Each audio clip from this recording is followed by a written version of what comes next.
So are we on time? We are hitting 5 o'clock. So, and we have clear came in, so, I'm gonna call the meeting to order. Did everyone get a chance to look at the agenda and know what we're doing? Do we have a motion to approve the agenda? So moved.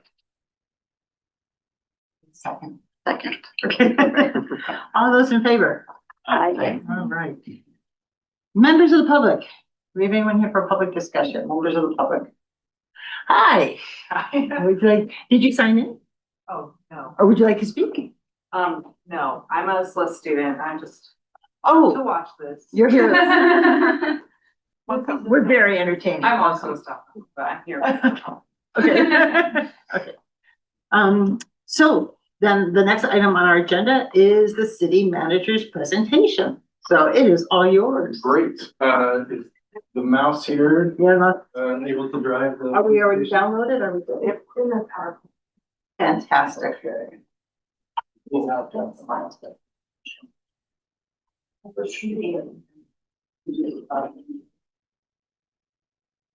Minimize the amount, limit it, so.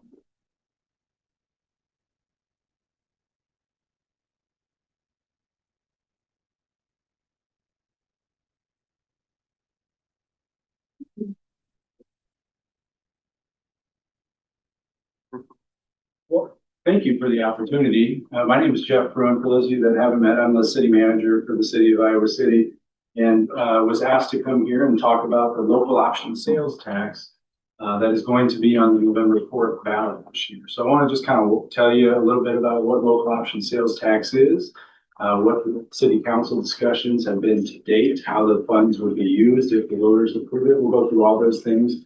And I know you have a very large board packet in front of you, so I'm going to move quickly through a lot of these slides, but please don't wait until the end. Just jump in if you've got questions or if you want me to clarify anything here.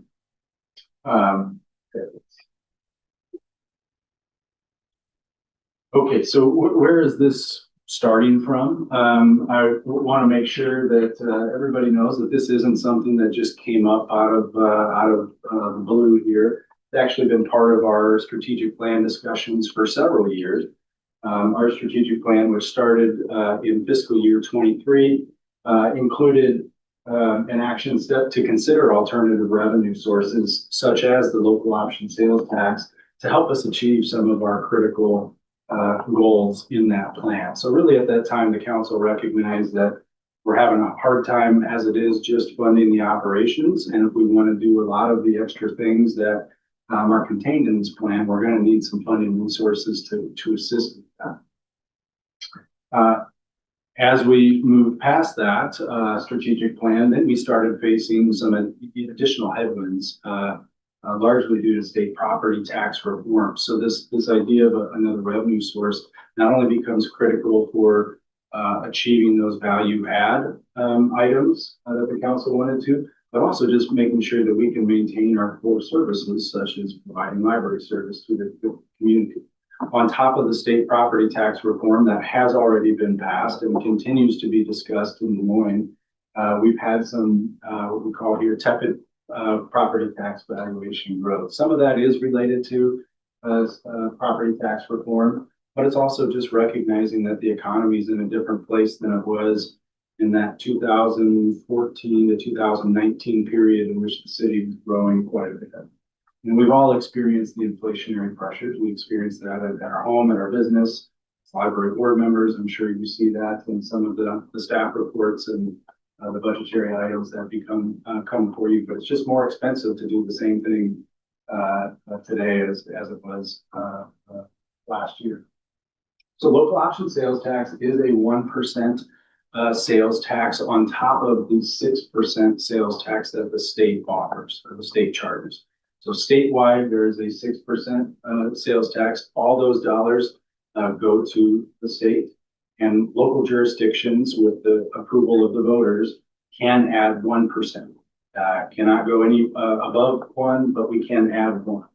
And most of the charges that we encounter in a day will be subject to that tax. So it'll be a total 7%. However, recognizing the regressivity of sales tax, there are many items that are exempt. So really, that's a statewide decision on what is exempt, what is not. But you can see over the years that the state has exempted a number of basic needs, your groceries, your healthcare items, your utilities, your gasoline, your rent. All those things are exempt from sales tax. So the regressivity of the local sales tax still exists, but it's minimized with these exemptions. In the state of Iowa, about 93% of jurisdictions have the loss. We are in the minority in terms of communities that do not have a loss. We'll get into that a little bit more. This just shows you retail sales in Iowa City all the way from 2000 on the far left down to 2024. You can see a major drop in that Great Recession period, that 2008, 2009 period. And then really ceiling, never recovered fully from that. And it's been pretty stagnant from that time. This is important, not really because of the amount. We do estimate conservatively 8 to 10 million brought in by the 1%. But it's important to see that there's not year-over-year growth. So when you're thinking about matching revenue with expenditures, you really don't want to fund something that may be growing at a 4 or 5 or 6% rate year over year on the expense side when your revenues are pretty stagnant. So we don't expect the sales tax year over year to change quite a bit outside of the ebbs and flows that tend to come with the economic conditions. One point that we do want to bring out, obviously here with the home of the University of Iowa, we have a lot of visitors, and we have an estimated 5.1 visitors in 2024 with over $450 million in spending. So this is one way for those visitors who use our services to contribute to the expenses to running the community. Can I go back just Yes. with that spending though, does that include the retail sales, or is that including the hotel usage? That we includes can't everything. touch? So some of this would Some of be that won't be exempt. as heavily, right, Correct. so a significant amount of that 458 is exempt from this. I don't know if I'd say a significant amount, but a significant, well, a large portion is probably hotel stays. Yeah. And we do get hotel motel tax, but there's going to be a lot of expenses that would be included in that. Local option sales tax is not new to Iowa City. We collected sales tax for 4 years, from 2010 to 2013. This was a local option sales tax that was done specifically for flood relief efforts after the 2008 flood. You see, during that time period, we collected $34 million for flood mitigation projects. For those of you who've been in Iowa City for a while, you can recall the raising of Dubuque Street, our gateway project, which also included a new Park Road Bridge, and also the move from our, this used to be our north wastewater plant here. This is kind of behind Big Road. You see the county building over here. Now, beautiful riverfront Crossings Park, but prior to that was a sewer plant. And local option sales tax were integral into expanding our south plant, which is pictured up here, to enable this park development. So what this shows is that in 4 short years, this revenue stream can have a significant impact on the community. It is certainly a very powerful revenue source that can help the city achieve a number of goals. We did try to renew that in 2014 and it failed. Now there was the law has changed since this time. Back in 2014, you had to vote as a contiguous city block. So in that case, Coralville, North Liberty, and Iowa City had to vote together, and it was all in or all out. Iowa City voters did approve it by more than 50%, but the Coralville and North Liberty voters did not, and in total, it did not pass. The law has changed now to where individual cities can pass this without having to vote as a block amongst their. There has been no attempt since 2014 to put this back on. Lots of numbers here, and you can have access certainly to this presentation, but this just shows other metro cities in the state of Iowa that have lost.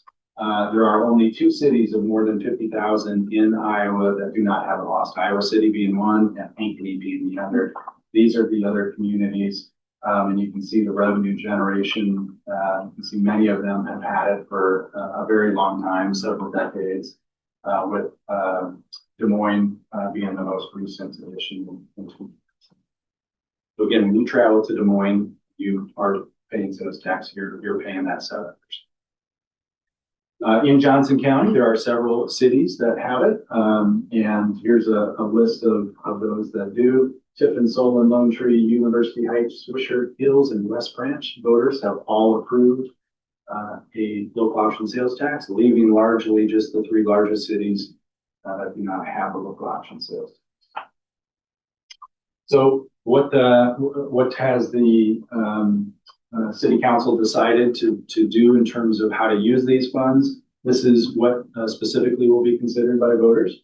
The property tax relief is mandated by state law. The City Council has no discretion on what property tax relief. It has to be there, it has to be 50%. So we'll get into what that means, but understand this was not a discretionary choice. The remaining 50% is affordable housing, would be 25%.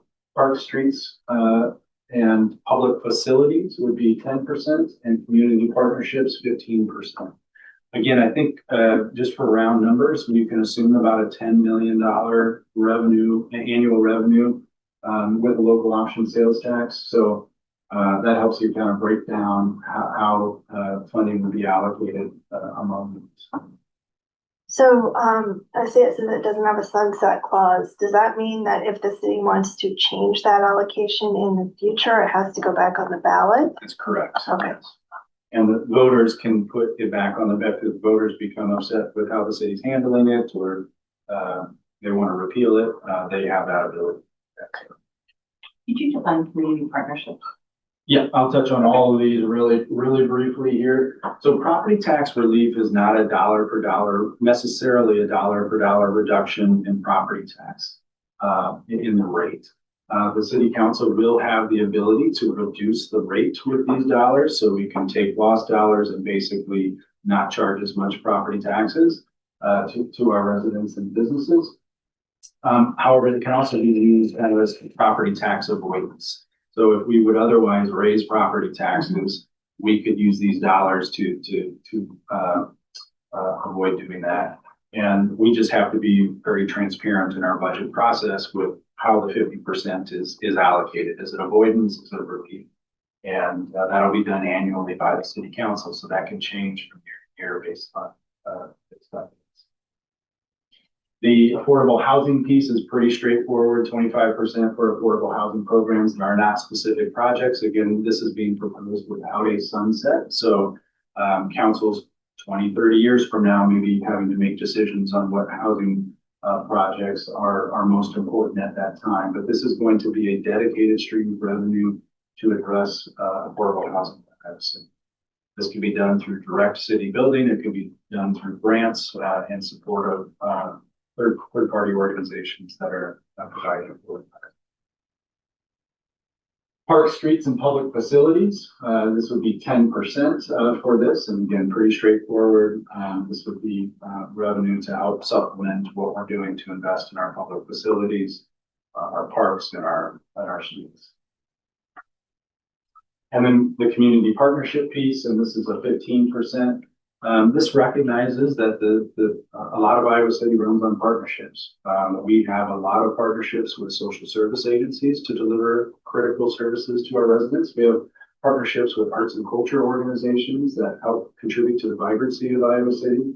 And those types of partnerships, frankly, have struggled. The city has struggled to keep up with the cost of providing those over the years. So if you look historically at how we're funding those organizations, in many years, we have to keep those funding streams flat, and this will enable us to pursue additional community partnerships or enhance the partnerships that we have without a reliance on sales tax.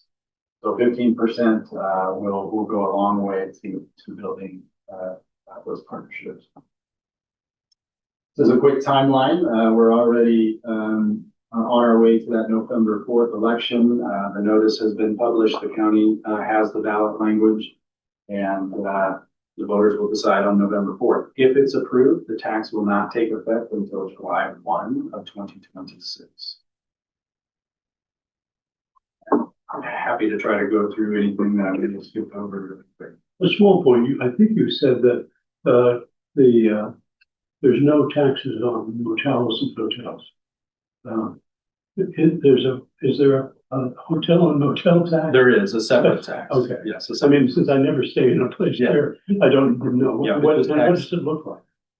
So we have to take those revenues, and we have, by resolutions, when the voters approved that, I think it was in the 90s, they have 50% of that, has to go to tourism related activities. And the way Iowa City decided to do that at the time was a contribution to the Convention and Visitors Bureau, known here as Think Iowa City. They get 25% of those hotel and motel revenues, and then 25%, 26% goes to Parks and Rec.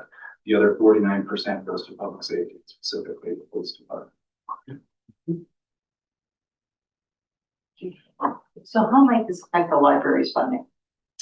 Well, one, I think it's going to be able to take pressure off property tax to be the sole funder of a lot of our operations. So right now we rely on property tax to fund about 2/3 of all of our operations. So by having these dollars come in, it's going to relieve pressure on operations. So as we've been struggling to maintain status quo, whether that's in staffing, whether that's in collections, this will give us some more flexibility to consider increases. Ultimately, those increases are going to be decided by the city council. I think probably even more so is thinking about long-term facility needs. Having the 10% dedicated to facilities provides us an extra $1 million per year, probably, to invest back in public facilities. But also that property tax avoidance piece, that 50% or $5 million per year. Over time, the city council can consider whether to take those dollars and invest in a facility project here. So I'll use a specific example. For 5 or 6 years, maybe even more, the library has requested some dollars to replace carpeting and furnishings here. And every year, we tend to take those dollars. It's been somewhere in and out here, 2 or 3 years out, and that's been the story for several years. We've kept that out there. Well, part of that is we've got competing priorities that are coming up, and we haven't been able to move the library one up to that funded year status. When we have an extra $1 million a year at minimum coming in, and potentially another 5 in that property tax avoidance piece, that's going to allow us not only to move some of those projects forward at a faster pace, but it's also probably going to allow us to more fully fund projects and help us avoid some of the borrowing challenges that we have. And I don't want to get too deep unless you want to go there, but right now we have a constraint by state law that says an individual project. So if we wanted to do a remodeling here of the library or a refreshing library, we can only borrow $1.3 million per project. Anything else has to be done with cash. So particularly when we start thinking of larger scale projects, if we can borrow 1.3, but that really only gets us 70 or 80% of what we wanted. And now we have another $1 million in cash that we can layer on top of that borrowing. We're going to be able to do more when it comes to those types of projects.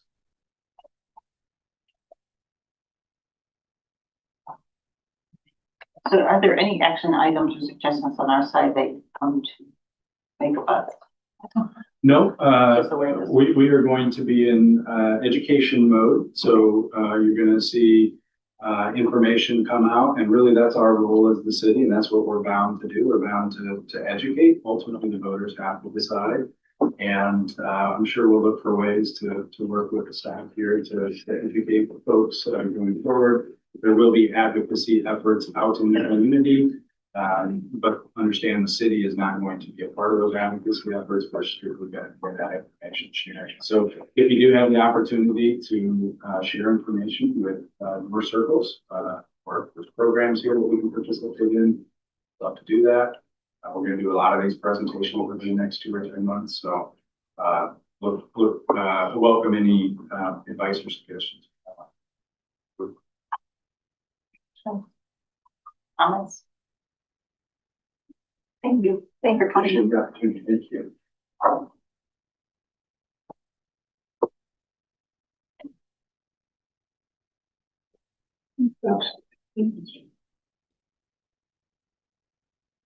Just checking.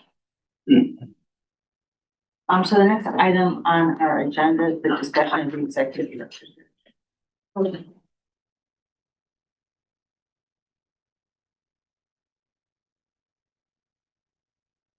And I just want to make people aware that reason Anne has removed herself is because she's involved in the executive director search, so that's what Anne did.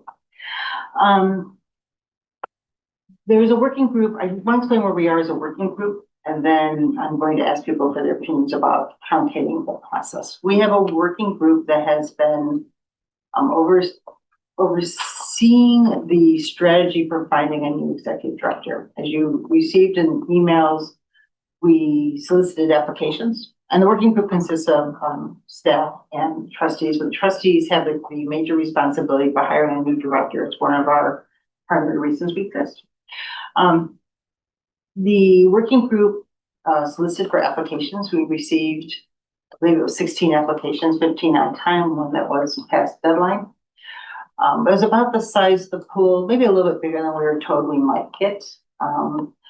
After we went through the applications, we decided as a group that there were two that were, the trustees portion of the working group decided that there were two candidates that were viable for interviews that met the minimum qualifications, that we thought understood the position well, understood the culture of Iowa City and what's going on in Iowa City.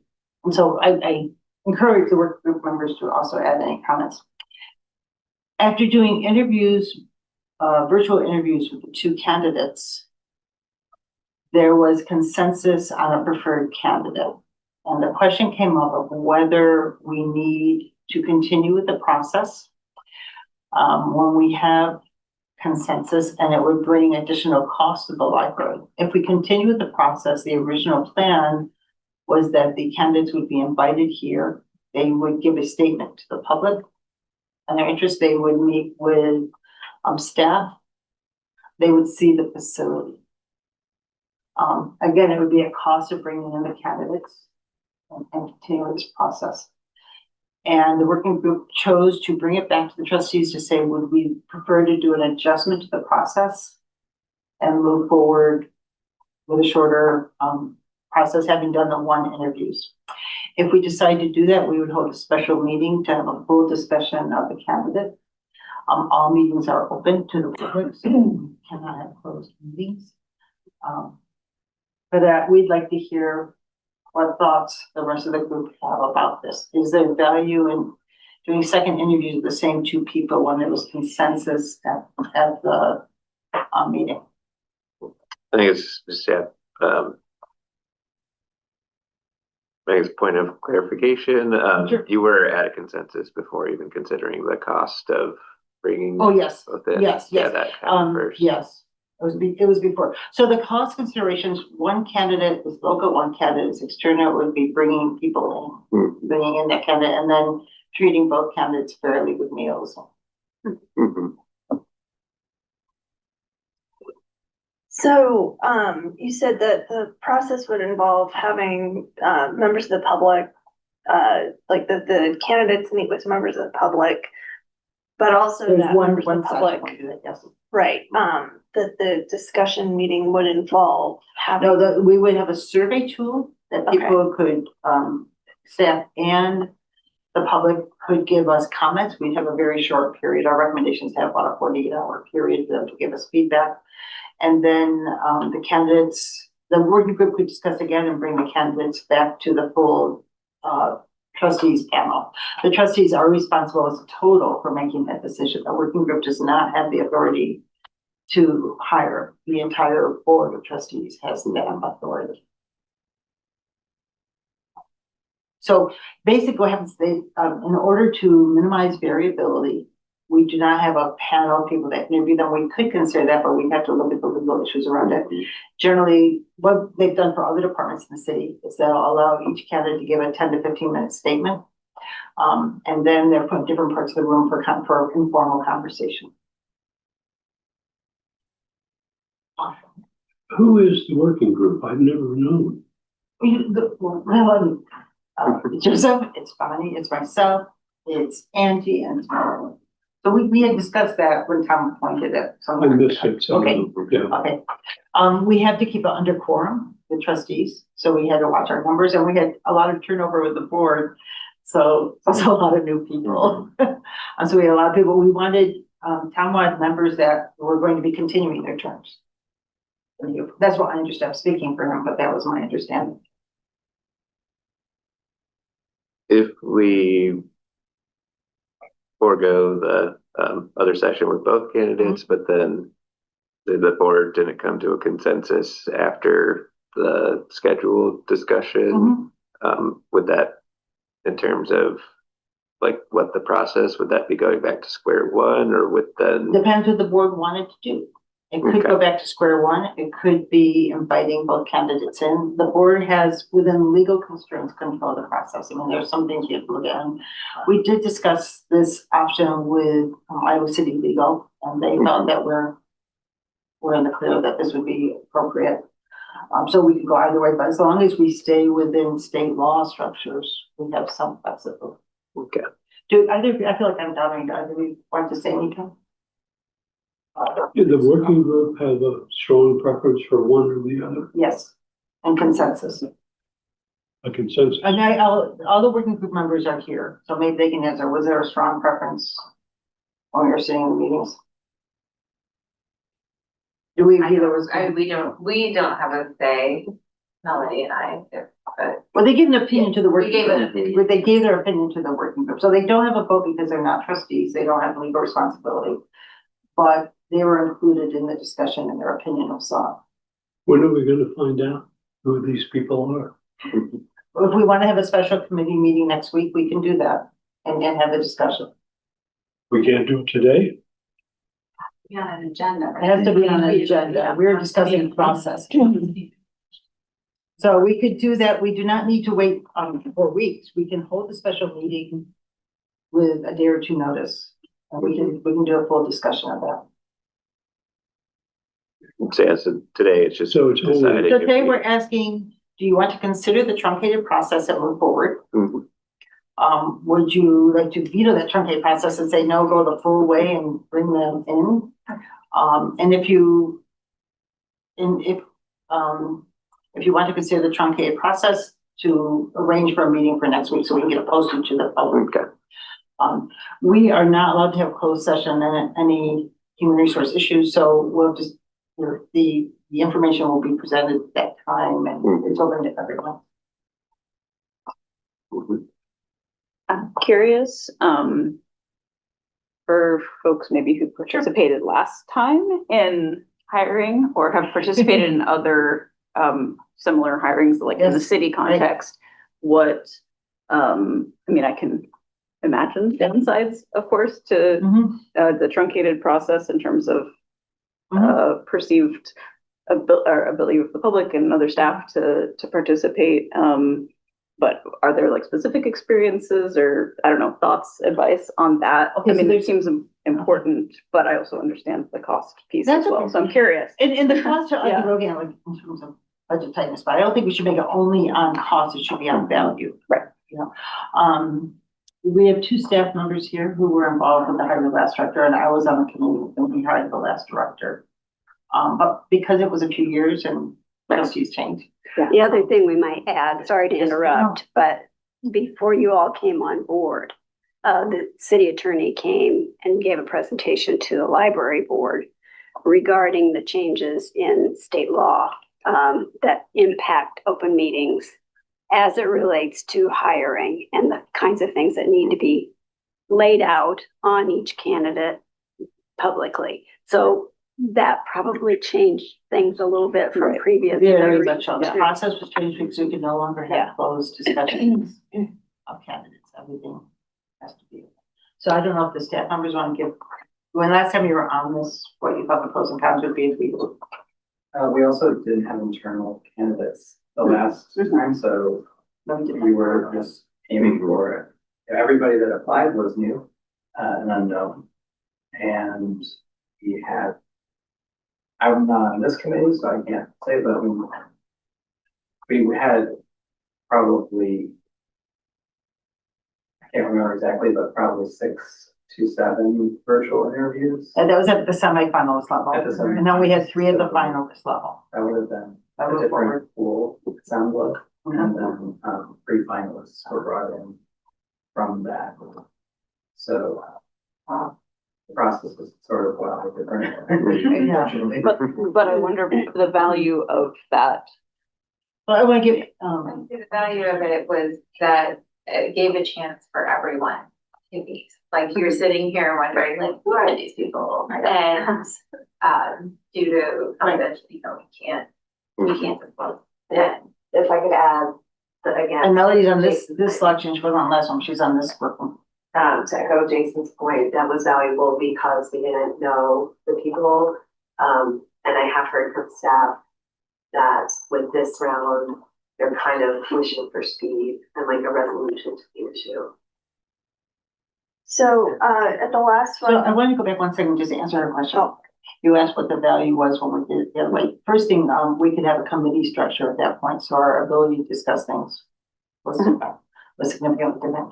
We had 3 candidates who responded to questions from the public. So we had predetermined questions that we could ask, and they were all standing up for themselves. That structure is strongly discouraged because it creates advantages and disadvantages among the candidates because they hear the questions and they feed off of each other. So what the city has suggested, and again, we have control over the process, is that instead they be allowed to make a statement. And then, as they've done, I guess, with the fire chief, possibly the police chief, give a statement and then allow social time only. But you don't have the ability to keep going in depth with topics. So to me, the advantage and the disadvantages, you do have the community, they have a chance to meet the director. They are allowed to give information. The weight of that information varies because they haven't seen the entire process. So they've never seen the interviews and they have not seen the CVs. So they're giving you their thoughts on that public presentation. So here they'd be giving you their thoughts on the 10-minute statements they made and then the social aspect. Do you see any other comments that you want to add? Not really. We did ask, in the past, we had them meet the city department heads. The city has not expressed, I mean, they're glad to, but they have not suggested that we do that. So you had a question. I just wondered, did a lot of members of the public show up for this process last time? Because we did not, yes, they did, because we had a legacy director that was retiring. And I even think, this is now subjective, that legacy director's identity was so entrenched with the library's identity. It was even hard to separate the two. And people kept saying, well, what's going to happen after that point? So I think they did, but again, it was a very different format.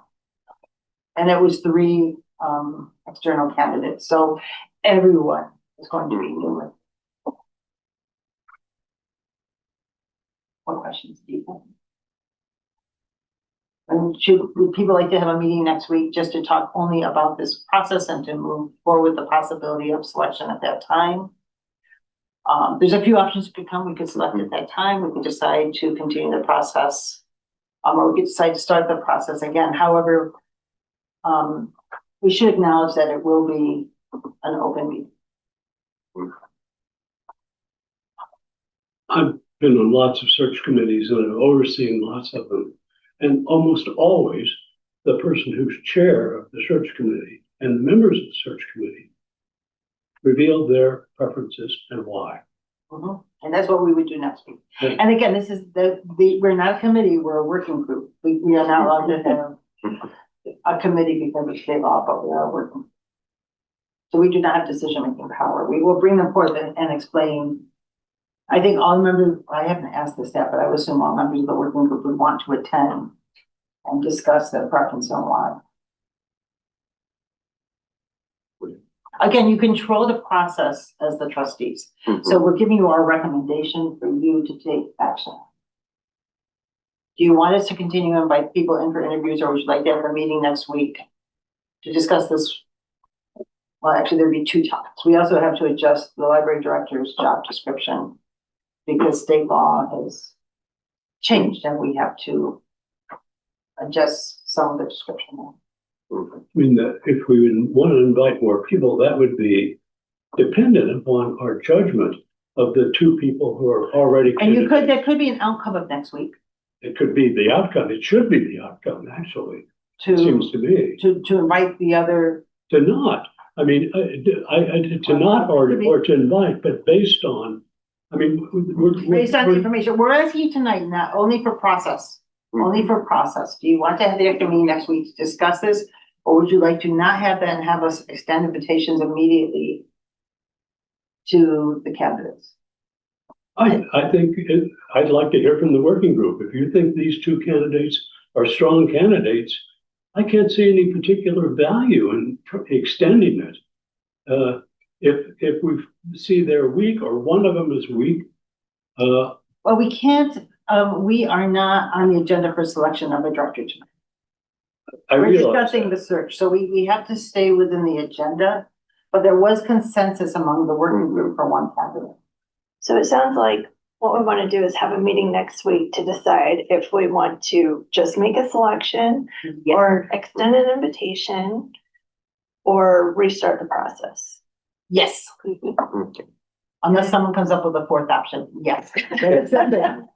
Okay. That sounds great. No, it's to decide if they wanted to. If they have a choice to do a formal interview, not at that meeting, but to discuss the process and perhaps select a candidate at that time. Once they hear the arguments. I want to hear from the search committee or whatever we're calling it, and the people on it, and what their judgment is of, because they're the people who have spent time on it. Right, and that's why we're not choosing the candidate tonight. We're only talking about that process. So I think that's what the meeting next week would be, is hearing. I think that's what the meeting next week would be, is hearing from. Right. This is making hearing sense. judgment. And then it's the decision on whether or not to include the public. We cannot Not at exclude that the public. time, We but- cannot exclude the public. Yeah, but that, and no, not exclude, but whether the process, the full process, which we had intended originally. Right. Which invites public comments, would go forward, or after we hear. So the choice would be to make a selection, then to recommit to the original plan for the process, or to create a new process and start again. The next week will be. We do have an invested community in our library, and so there is the optics of whether or not we get public comment on our two. And we did discuss or that. not. We did discuss this, and I think that was discussed before we came to consensus. That issue was discussed. I think that all of these conversations will be easier for you to process and make some sense Right. of once you hear the working groups report Right, about once who we can the talk about the candidates were specifics. and, you know, what the specifics are. That's kind of what you're saying, John, is I can't make Which a makes sense. decision until I hear what We you have to can't say. make any other Right. decisions, so we know. Right. Right. Right, so would you consider having an extra special meeting next week to have this topic of the executive director selection and process next Do week? you need a motion? Yes. I move that we have a meeting next week to Okay. have this discussion. Okay, all those in favor? Aye. Aye. All those opposed? Saying, because this is a big issue, I just want to check with everyone. Is this a good meeting time for next week? Because we need to get this posted. We can't burn time with the posting. We want to get it posted. And I would want to make sure the two staff members are on the working group are also able to attend at that time. So they can give their opinion. What day are you talking about? Well, it is currently Thursday, so it would be on the 4th. Is that the Thursday? Yeah, Thursday. Yeah. 1 by 5 Will that work for people? here.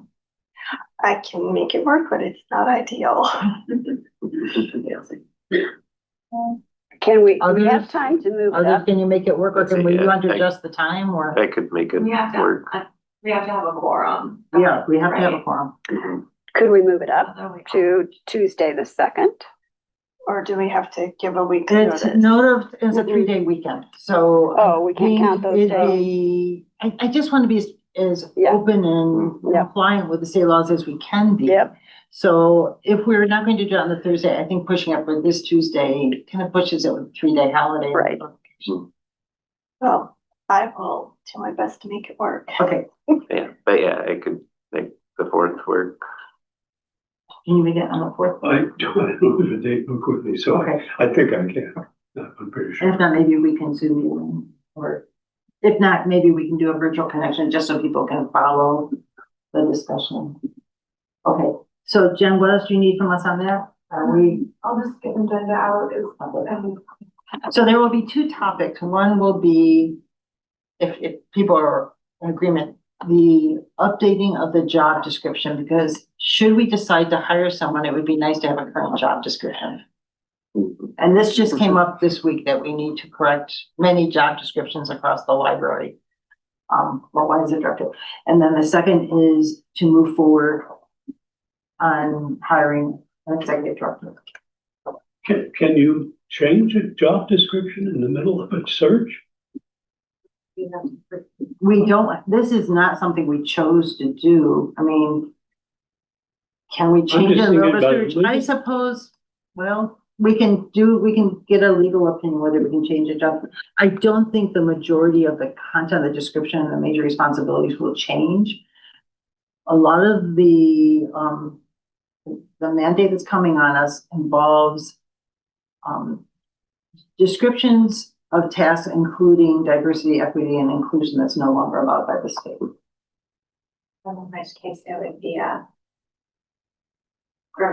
more grammatical than, So than you- It could be necessarily grammatical, like, it could be grammatical, and it could be Or- just looking to make sure that we're complying with the state's laws on. So we're editing out anything that refers. We have not, honestly, I haven't even read the change yet, what we'll be doing, whether there's a way to clarify our meaning rather than editing out, to make sure that we're being inclusive to the community. We need to make sure that we are being consistent with state law and our job descriptions. This is not something we asked for. This is something that we were told. Who was driving this? The state of Iowa. Oh, These are some- public, these are, yeah, this is an. The people, somebody in the state Yes, government is. right. Mhm. mandated it. The governor has made this a mandate. We need to look at these job descriptions. But since we're bringing in a new employee, this is just a moment to push this one through for review very quickly. I mean, they want to get rid, I'm sorry, but they want to get rid of all the kinds of things that we become familiar with. Well, I think we could, About right. equity and fairness and bringing in people of different capacities and so on. They want to get rid of all that. Well, Is and we that what can we're talk gonna about the do? specifics when we look at the description. I'm not saying we're going to make any recommendations on editing. What we're going to do is looking at clarifying our meaning for this and to make sure it's still within our mission. So, I mean, we have to review the wording in this job description at some point. We can do it after we hire, or we can do it before we hire. And when you ask about legal questions, I think changing a job description before a hire makes more sense to me than the week after someone is hired. Has the city attorney looked at this? Yes. And what is, I don't know that if it's a he or a she, but what did the city attorney say about it? In terms of correcting, adjusting job Of what description. our Yes. job description looks like? Yes, we are Does it pass working, muster? we are working with the city attorney on the multiple library job descriptions that will have to be adjusted. So we've been told by the city, we need to do this. So I think it might be easier to answer these questions when you have the job description in front of you and you look at what's being edited. Yeah. And if we feel the meeting next week is going too long and we need to adjust that, we'll deal with it then. But right now, we're talking in a very vague way, and it'd be easier when we have the specifics in front of us. If people don't mind us putting that on the agenda also, it'd be two item agenda. We're not gonna review all the job descriptions at that time. We're hiring someone into a description that we're being told has to be. Updated to come into conformity with the Yeah. state law. To come into conformity with state law. I think And that- what parts of the state law have to be conformed with? Issues relating to mandates on diversity, equity, and inclusion to meet the state now. So we need to eliminate those. I did not say that. I said we're gonna review that at that time. Well- We could be clarifying what our intent is.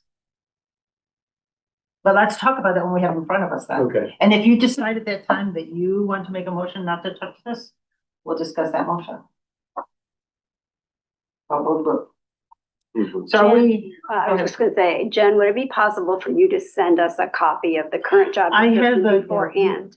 Just so we have a chance to look at Yeah. it before the meeting. Thank that's a you, good idea. thanks. The suggested edits, I haven't had a chance to review yet, so it's not coming out right away. But we'll have to make that job description available in any packet for the meeting, but. True. This has just been a change in process due to some of the changes on state laws, just. I know it doesn't feel like it's as transparent as we would like it to be. But it's what we've figured out right now. I think it's worth saying that Robin has spent hours and hours and hours in multiple meetings with the city attorney's office. So it hasn't been easy Yeah. to get even to this And we've met point. with the And- human resource office also multiple times to Yeah. make sure that our process is reviewed and that we're not only doing the legal thing, we're doing the right thing and how they feel about it. It's just a sticky time But right now. again, the process belongs to the trustees. Well, let's see, I mean, feel good about it, essentially adding more optionality in our decision making where we can still stay the same course. I anticipate the city if we want to, attorney may but, be here yeah. during that meeting. So that we make sure that we are being consistent with the laws. He's offered to be here. Yeah, should I just open and invite? Well, he knows we're gonna invite him, it's Okay. just that we couldn't invite him when we didn't have a meeting talk date. Okay. So, so in concept, he's been invited. If he's not here, I think our human resource director will be good. Yeah, HR's been great too. I cannot say enough positive things about how the city has tried to assist us with this, from the legal department being consistently available to us, to the human resource department. They're struggling with the same issues. That this is being put across all public positions. When two forces sort of are coming at us at once. The one force is the open meetings law. Yes, Which still, as I understand, will have to be, it might be reviewed by the Iowa Supreme Court. And then also the DEI law that will to effect. So it's kind of two things that we have to work around now. right. Work with. we want to be careful about how we say we can work around. Work with. Like Yeah. that person want to get into That's, yeah, that's, Our intent is to be as transparent and to work with these mandates within our mission to the extent that we can. And I do want to say too, I appreciate that the staff has been patient because this process went quiet for a little while while we figured out what our options are. And I know this is affecting their day-to-day work here. So we did take that into consideration. We truly are. Just we're looking at what our options possibly are and how to be responsible of our resources also. All right, I'm going to let Ann know that she's welcome to come back in.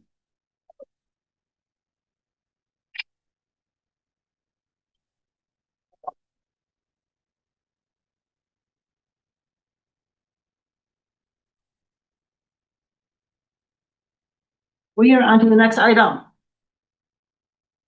We actually need Ann. The Library Board of Trustees annual report. Each year we're asked to summarize the things that are done. I think the timing is a little interesting because it's always after the board turns over. However, I will leave it to you. So last month, we presented a draft of your annual report to the or to you for the city council. And we incorporated your comments and suggestions from last month. And so we included two versions. One is just showing the specific edits and the other is just a clean copy, readability. Questions or comments, adjustments requested? I know that. Oh no, we don't have any comments on that, kind of like corrections, so. These are mostly follow-up from last month's meeting.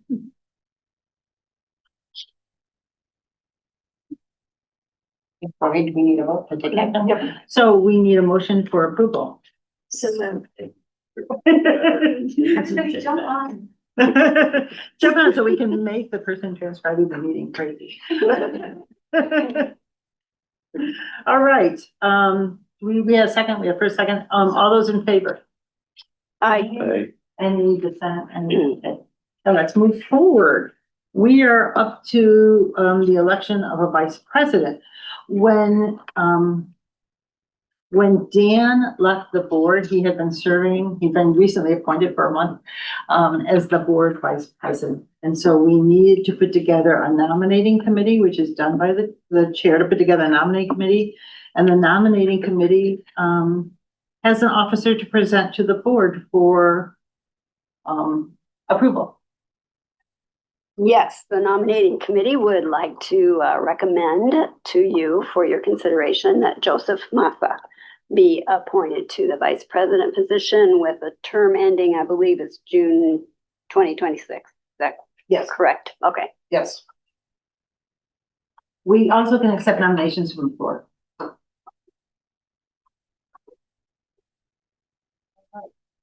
So do we have a motion? I move we accept the nomination of Joe Massa. Second? Second. All right, all those in favor? All right, opposed? And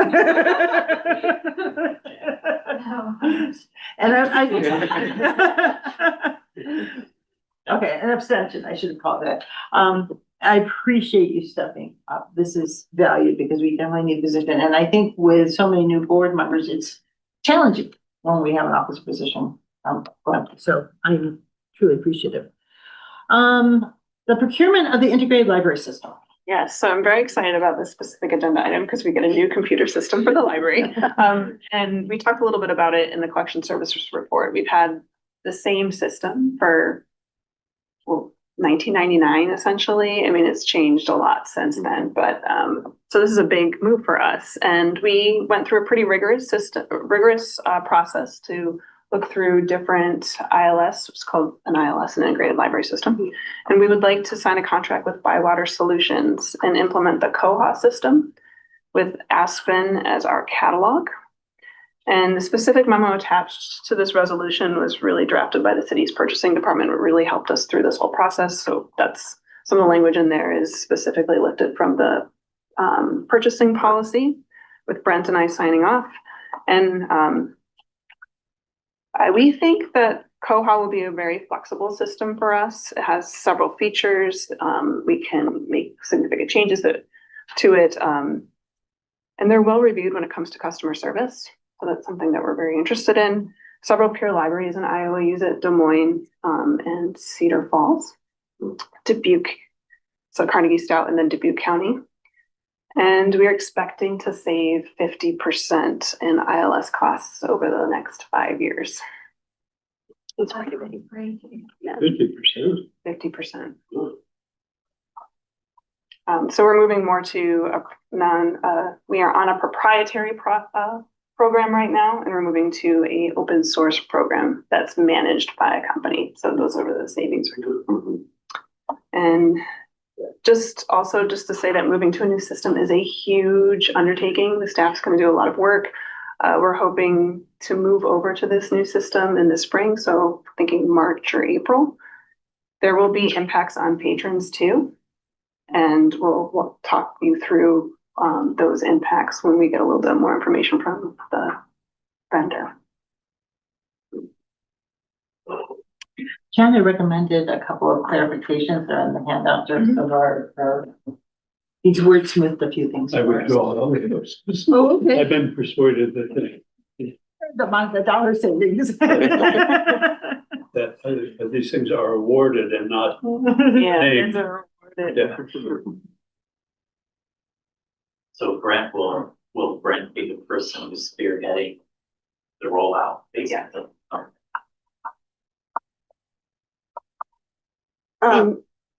So I did have some questions about POHA. I went to their website. They don't have a privacy policy. They don't have any security information on their site at all. Is the system going to have patron personally identifiable information in it? Well, both our system right now has personally identifiable information. We have to attach patrons to specific items they have checked out so that we know what they have, and then it's erased. That's a library policy, so Koha can implement any privacy policies that we would like them to. Okay. And then on the security, that was part of the review, and they had to provide information as part of the bidding process on their security practices. Okay. And that was actually a huge portion of the needs assessment that we had. Okay. I appreciate your question. Yeah, no, it's a great one. Other questions, thoughts? Well, we will have to take action for this to go forward. So we need a motion to authorize the procurement of the system. So move. Okay, all those in favor? Aye. Opposed, abstentions? Okay, moving forward. It's really exciting. Yeah. Really How excited long about until the the system open is source. completely up and running? Yeah, What's the timeline? so we think of implementation in the March and April portion, and then we're off of, and we'll have them running a little side by side just to make sure everything's okay. And then July, we are done with That's fast. Sierra entirely. All right.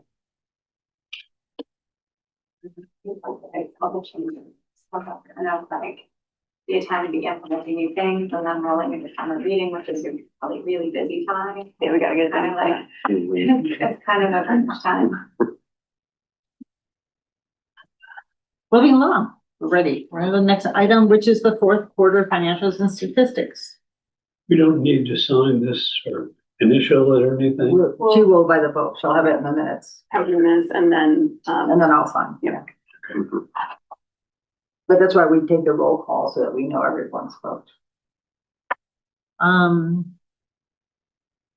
You would do a roll call one at a time. It was unanimous. Oh, there was meeting. Financials and statistics. yeah, I'm happy to answer any questions. We're in budgeting season for FY27, so I wanted to include some themes that I saw across our expenditures, especially just the need to address aging equipment in the building itself. So when we're drafting that budget, those are put in there for the city. I refer back to your document, John. John has asked a question about page 12. Well, I had a question about scalability. Okay, I just want somebody to tell me what it is. I don't know what it is. It's a word that buffaloes me. That's on page that was 9. back on 9. Right? Oh, sorry. That was in the integrated library system. It means that it can be used by multiple size libraries. So small libraries can use Okay. Koha, but then they also larger systems like Cuyahoga, the entire state of Rhode Island is on Koha. Yeah, Okay. so it can be used for multiple. Is that a technical term that, Yeah, because I don't think I'd ever seen it before.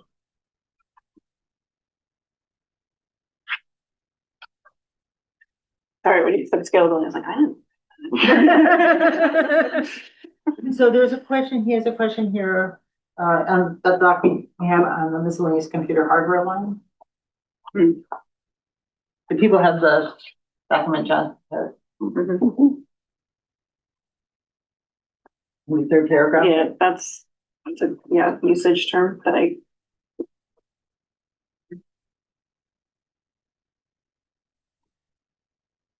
Did you want us to pause for you to say anything about that comment? Well, I did this some time ago, so it's not really the front of my mind. And what page are we on? We're looking at, page 12. You had a comment, we had two comments Yeah, about page 12. yeah, okay.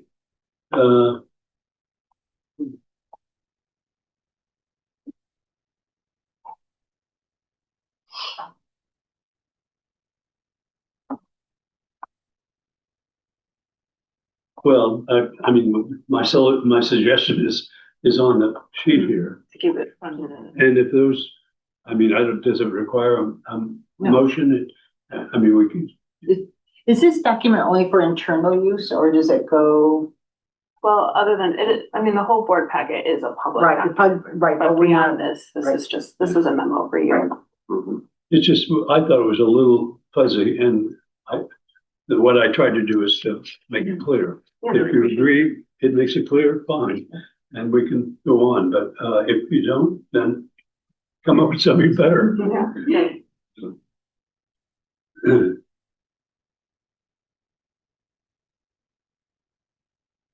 If we reuse the language for the budgeting process with the city, you can tighten up the language.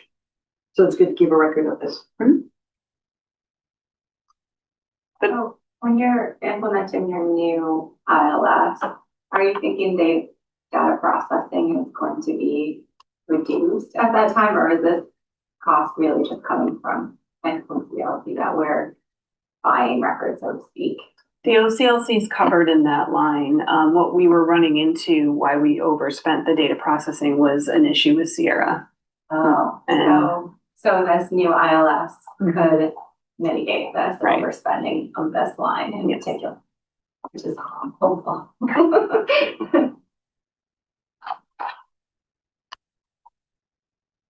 Does the formatting of this make sense to new members? Are there questions? Because sometimes you get into a lot of jargon and just templates that we're used to using that may not be the friendliest.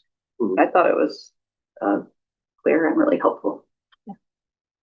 yeah, and if there's any time that you would like changes made to the packet, that's please. Do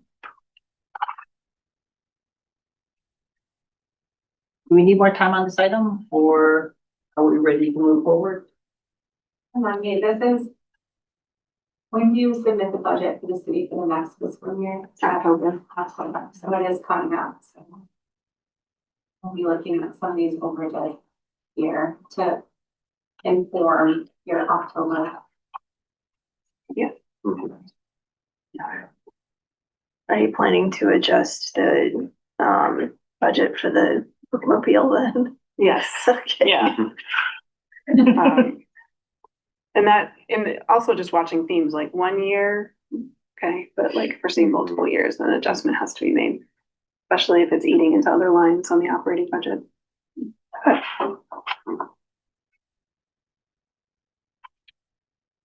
I appreciate the explanation. Right. No other questions about the usage? I'm kind of surprised, but usually people like to see the statistics. Oh, okay. I will just say our collection use was up 90.99%, so not quite 1%. But a couple things, digital collections are really carrying the weight of circulation. And it was pretty shocking to see that the adult digital audiobook collection circulated or was used the same amount as the adult nonfiction print. That is the first time that this has happened.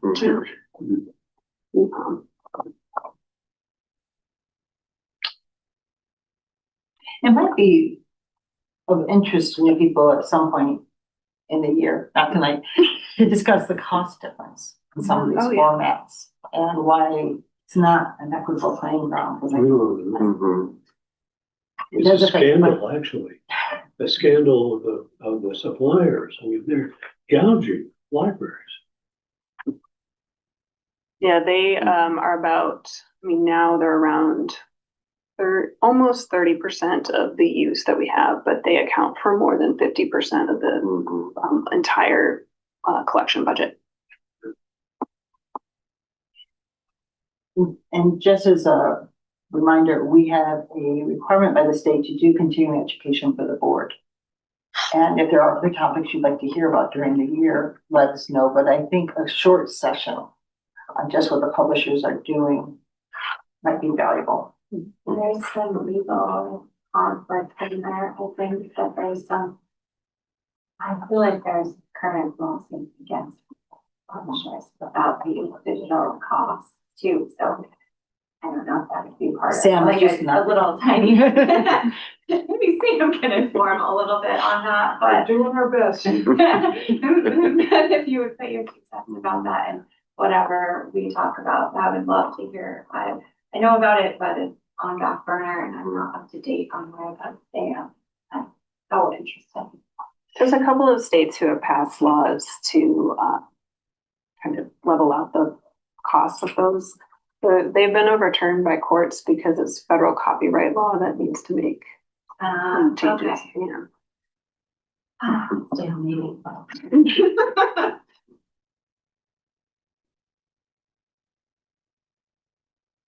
Do we move on? Any other questions? I don't want to rush anyone. I just want to respect your time. So we have the interim director's report. Yeah. I have a couple of updates. One, I just wanted to mention the Iowa Public Information Board training about open meetings and open record laws.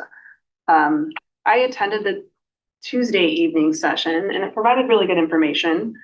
But I did get an idea of why the whole sign up process is a little difficult. It's a staff of 2 have been given this mandate and they are provided that For the state. for the state. For everyone. And they've been provided the Eventbrite software.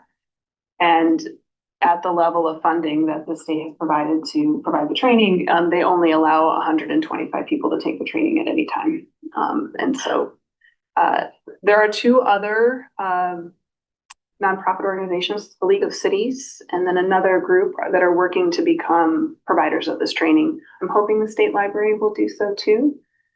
And right now, it's not a requirement for anybody who's seated to take the training, although I do recommend it because the penalties of violating the open records or open meeting law is pretty significant. But the new board member will have to take it within 90 days. I will continue to send openings for that training. They opened just, I think today, 2 October dates. So I'll send those along. And if you need assistance signing up, and we'll see what other organizations are allowed to do it. For clarification, we say new board members as a part of July 1st. of this year. So everyone here, Appointment. everyone here does not, is Right. not required to, but is strongly encouraged to look at that because it also helps you correct your own behavior in terms of communicating. When you wonder why the working group sent out notices and you're not allowed to communicate back. This is the law that structures that communication. We are and are not allowed to do. Budget time for that meeting, by the way, this training. 90 minutes He came on at first and said like 40 minutes. It would be about a 40-minute. per session. And 2 hours later, I'm still sitting there. Yes, it started late and Yeah. Yeah, it's a 90-minute session, so, But but yeah, it is a we lot. got through the training in about 90 minutes, but yeah, once they got, And also the Go there. transcript, maybe we could put this in the, the slides from that meeting are available on their website. So for people who cannot attend, it's a chance to see what the laws are. And if you have questions, we can definitely find answers for them. And it has to be a synchronous meeting, right? You have to tune in to a live stream. And you have to identify who you are logging in.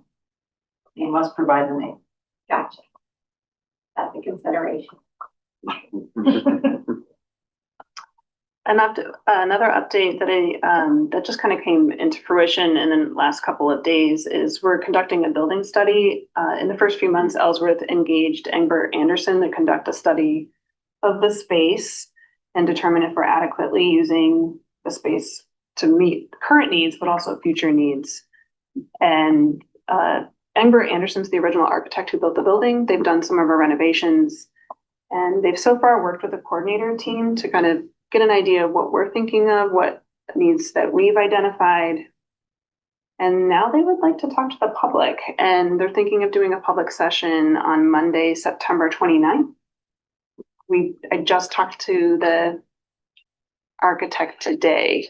I'll send that information once it's finalized and give you an idea of what they're thinking. It's just a brainstorming session, like, would you like to see this? Or have like different things that they can kind of actually move around. But once I get a little more information about what they're really thinking, I'll send that along to you. There will be opportunities for the architect to talk to you after that too. They'll give presentations on what the public said and what they're hearing from staff. And then they'll want your input as well. And my last update is about the State Historical Library of Iowa. Just to mention that on Saturday, we had a citizens group book a meeting room here to talk about that building. 350 people came. Wow. And so it's on the minds of the community.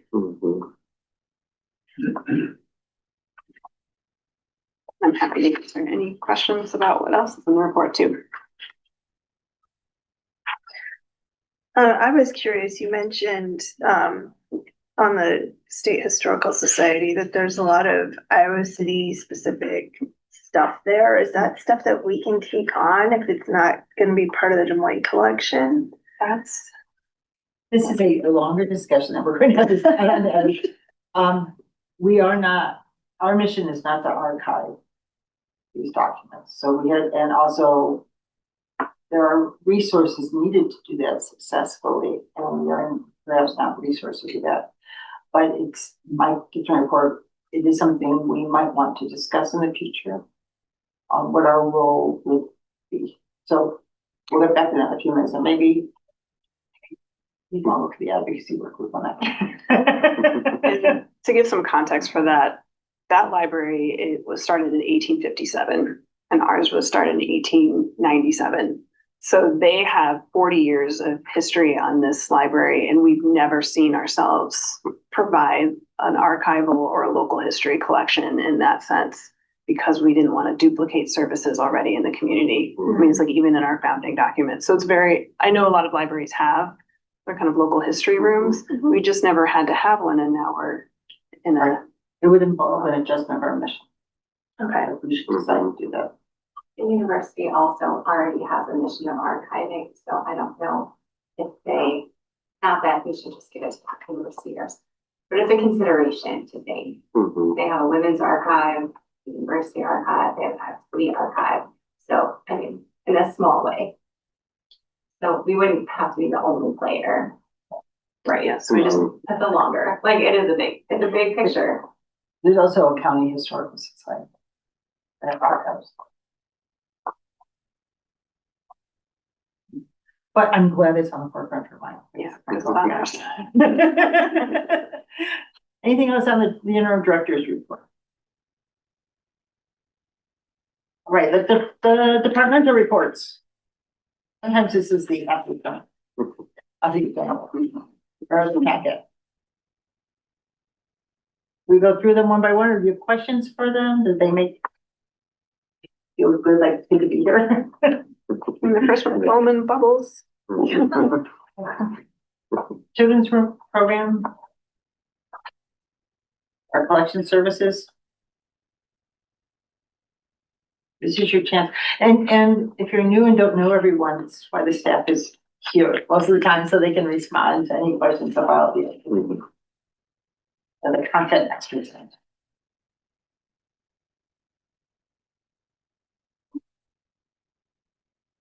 My only question was, the report that, I'm not here, have we hired a new person to drive the bus? Let's go, the bookmobile. It was in Dan's report. Yeah, Larry. Well, I didn't know the part, Jan, that's what I was thinking, probably Larry's, but, and it said work on it, I didn't know if he's gonna be one to drive. Larry's gonna be a driver. Larry has a unique job description.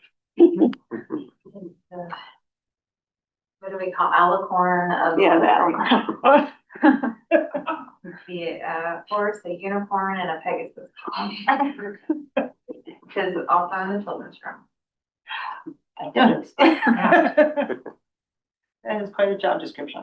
In other words, we have to make sure Larry stays with us.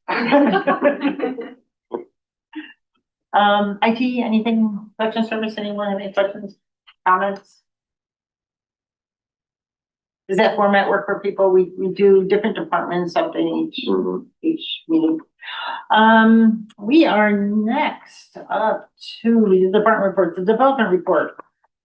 We don't have a development person tonight. And do we have anything? We have the report, questions, comments? Write down any questions. Yep. Right. We keep moving forward. Okay, going too far here. We have the president's report. And I have a couple of quick things I just want to say. First, we need to appoint 2 people each year to the Friends Committee, the Friends Board.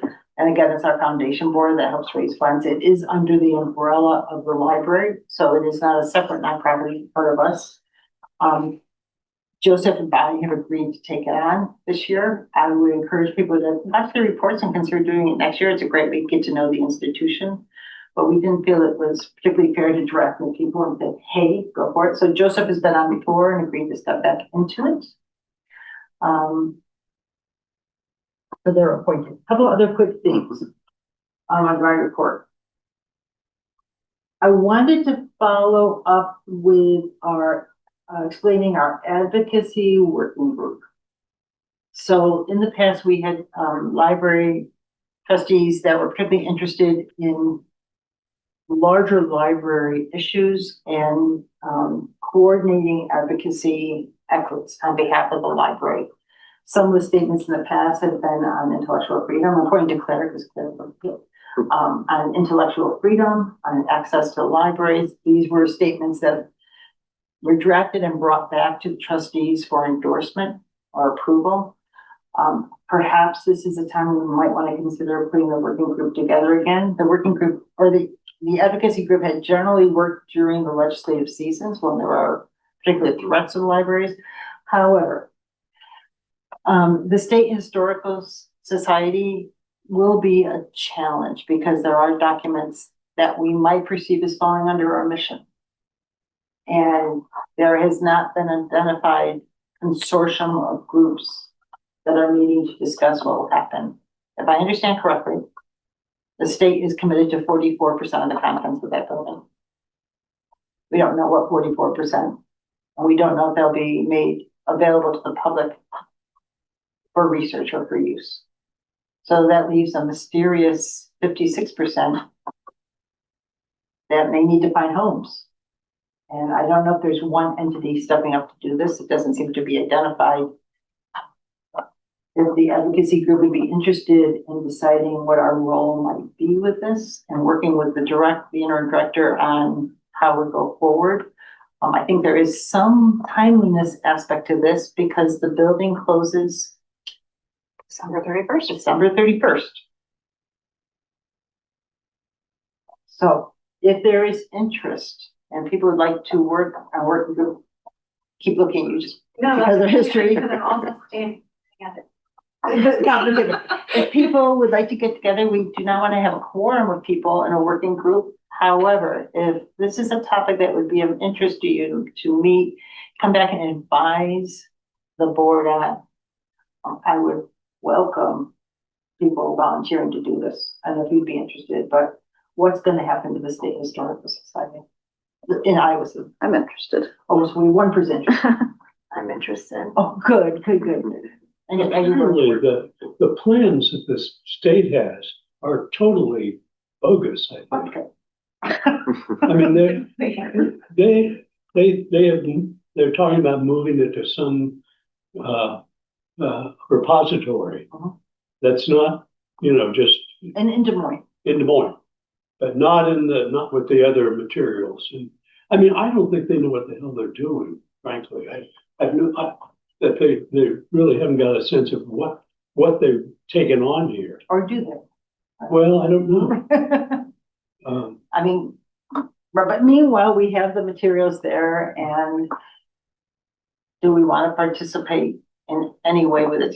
And the products could vary. It could be a statement. It could be a request of the board to reconsider our mission and get involved in this. It could be putting together a consortium of organizations to ask to be up, because we don't even know if the state is interested in having conversations with any of us. Issue. And the state library just appointed their interim as a permanent, right? Their Permanent interim director. Permanent director. So we do actually have a permanent director at the state library, Which we didn't have. which we didn't have before, when all of this moved quickly. Do you want to comment? I was gonna say, I think it's the state archivist. So there's two separate offices, but they're both under the Department of Administration.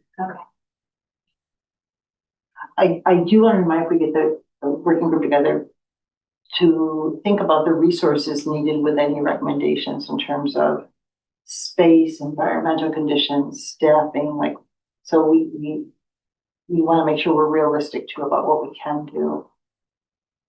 Did you also say you were volunteering, or were you? Not a sense about that.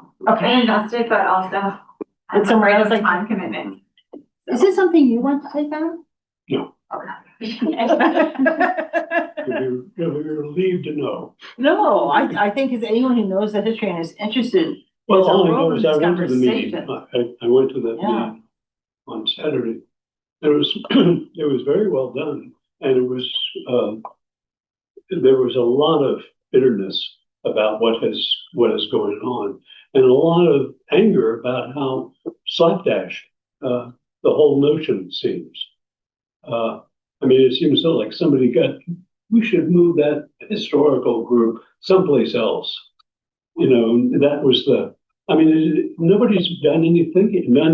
Nobody that's involved is thinking very clearly about it. People who oppose it are thinking clearly about it, but. Well, and maybe one action step for the working group to consider is having someone educate us very quickly. I was just thinking one action step could also be reaching out to other organizations that might have some small, like we have a small invested interest. On a portion, I right? don't, maybe we could reach out to Lucy Santos Green, who was here for a minute on the board and wasn't able to stay, but she's the head of the School of Library and Information Science. She might know someone connection there because they have an archive. I mean, you can learn to be an archivist through their program, so that would be a connection. Maybe someone there. I used to know who it was, but she retired years ago, so I'm out of the loop. But who else is interested? The old Capitol Museum. I mean, this is related to the building of our Capitol. So, in our first Capitol here. So maybe finding out who else is invested in this. Maybe it isn't a plan and maybe it isn't a group, but it could be a small group of taking pieces. And building our own collections in our own ways. That seems that we don't have an inventory of the collection of what's even open there. So if there's an unknown part of this. Right. So I'd be interested in that piece of it. I can't pick up 3 people. would you like, Right of time. would the three of you like to call together? Would you like Anne to organize getting together at one point? Just reach out to them. I mean, we can organize it, but I would love to, given that you and John and Jason did the tour a couple weeks ago, I would like to or get more information. So. John, what was the outcome of the meeting that you attended? What are the next steps? There's a petition drive, you might imagine, and I think they're looking for 5,000 signatures. And I think they're going to get it. I mean, they've been very aggressive about it. I think anybody knows exactly where you go to intrude yourself into this. And partly because it's so amorphous, it's just, well, we're going to move them out. We're going to come to Des Moines. Nobody's even given no persons of importance, that is to say, political persons, have given a very clear explanation of why this is being done. So it's very difficult it's like trying to get your hands into something that's really water. John, was there one resource there that you think the working group should reach out to? One person, was there one resource or person that you identified that they might want to know about or reach out to? Well, It was kind of spearheaded by, what's her name, the woman who was Mary Bennett. sorry? Mary Bennett? Yeah, Mary Bennett. I mean, Mary Bennett was the person who I think did a lot to organize this particular event. And she was sort of behind it all and lined people up, I think, to do it. But as far as I know, there's not an independent organization that's, Yeah. you know, being dedicated itself to directing the opposition to. I think we're all waiting for someone else to step up. I guess, yeah. I guess. And I think as the date of closure, we get closer to that, people will start asking individual organizations, including this one. And so I think it's good to start thinking about that now. All right. Announcements from members. First we do foundation updates. The foundation meet, the friends meet, okay. Advocacy update was an active group, but it's going to be again. General announcements from members. Okay. We have news articles in the communications.